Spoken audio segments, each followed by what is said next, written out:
afternoon and welcome to Westchester University in the Special Collections Room of Francis Harvey Green Library. Soldiers to Scholars is pleased to welcome Joe Altimari. Mr. Altimari arrived in Vietnam in June of 1969 and 19 years old. He was assigned to the 132nd Assault Support Company. He flew on CH-47 Chinooks, serving as a door gunner, receiving 3 air medals, 1 for heroism and 1 Bronze Star. He also served as a platoon sergeant with 48 men underneath his responsibility in the AmeriCall Division in Chu Lai. He was also fortunate enough to return to Vietnam in 2004 on business. Thanks very much for coming today, Mr. Altimari, and we'll turn it over to you. Thank you for having me. My old unit has a website, and it's up there now, and as you can see, the years have not been kind to me. That's my picture at the age of 19. I was in charge of the Allied Shops Platoon. NCO is non-commissioned officer, so I had the rank of a sergeant.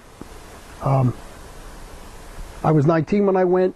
I left June 7th, which was my mother and father's anniversary, which, as you can imagine, for any parent, it's bad enough to send your son or daughter off to war and then to have it happen on your anniversary. You know, who would have thought that? But anyway.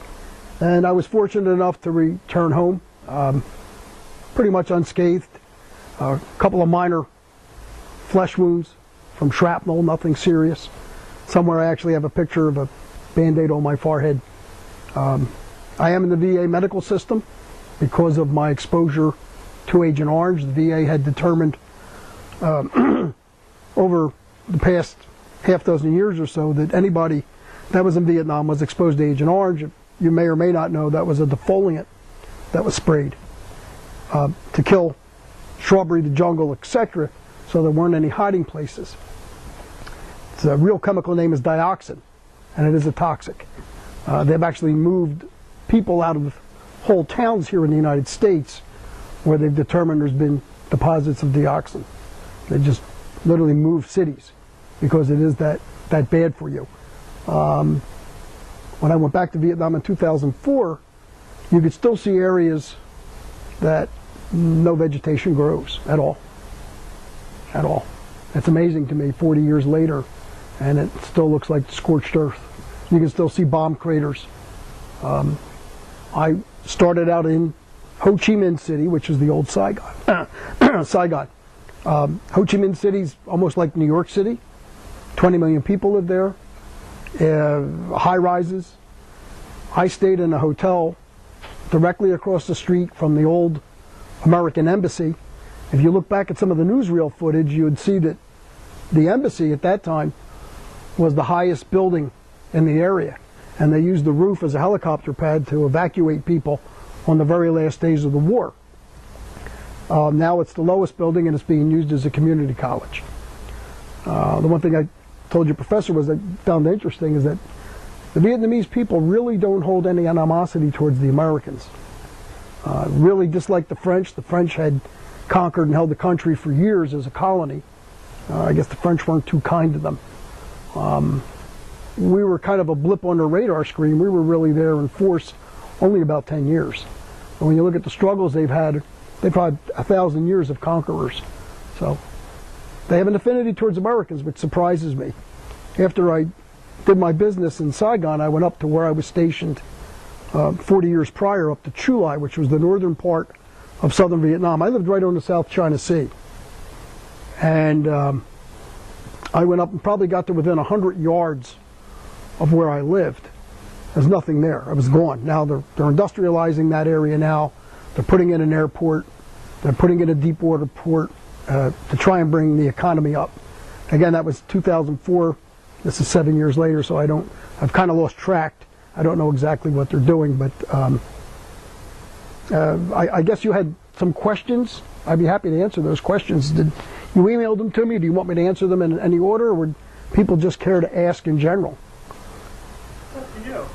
You know, I would suggest maybe, if you don't mind giving us sort of a sketch of the experience that you had from 1969, and, your arrival in June through your year there, some of the things that you did in terms of your job, your area of operations, your perception of the war then through coming home, and then perhaps we can open it up to questions. Sure. I flew with Chinooks, which I think I can get a picture up here of a Chinook. It's a large two-bladed helicopter.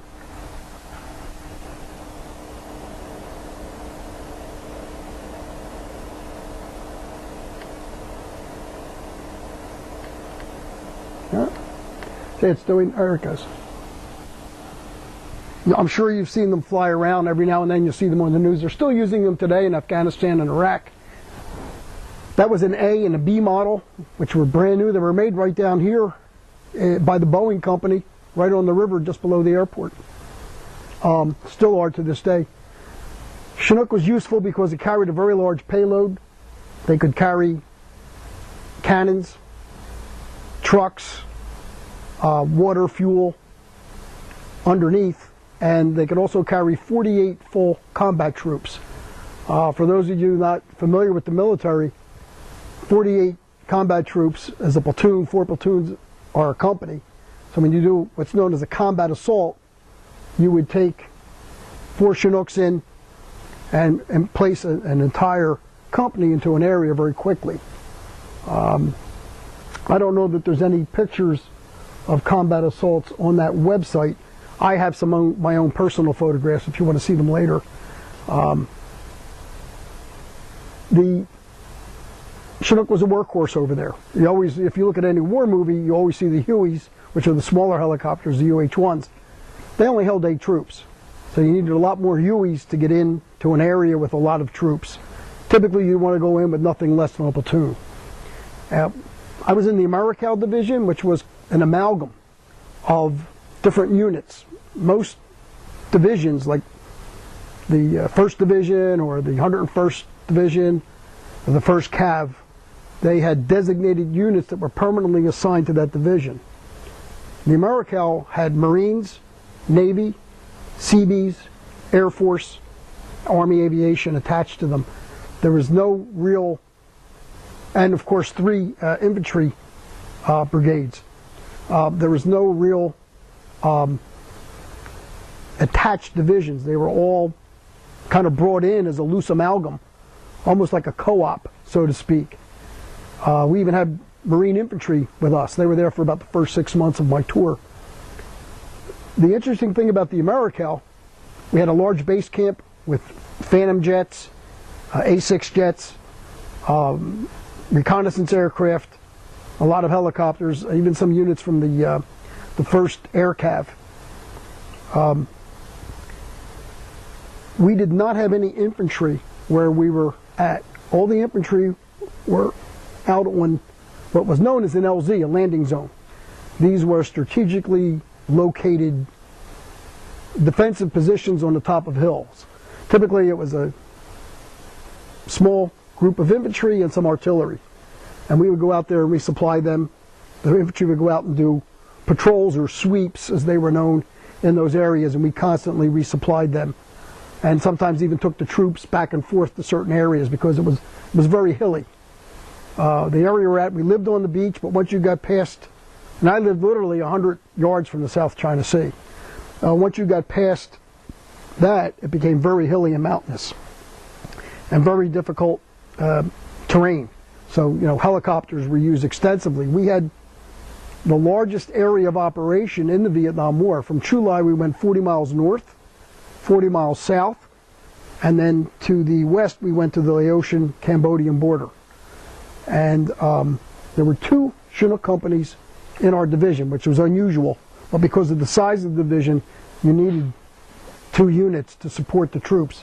There were 16 Chinooks in each company. Out of the 16, you could probably keep about 6 flying because there's a lot of maintenance. Chinook is a very labor-intensive, maintenance-intensive machine.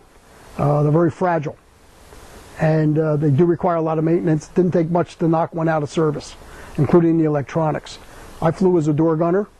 Some missions were what we used to call milk runs. They were, really nothing at all. You'd be taking food or artillery, ammunition, fuel out to an LZ and come back without incident. Other ones were, you know,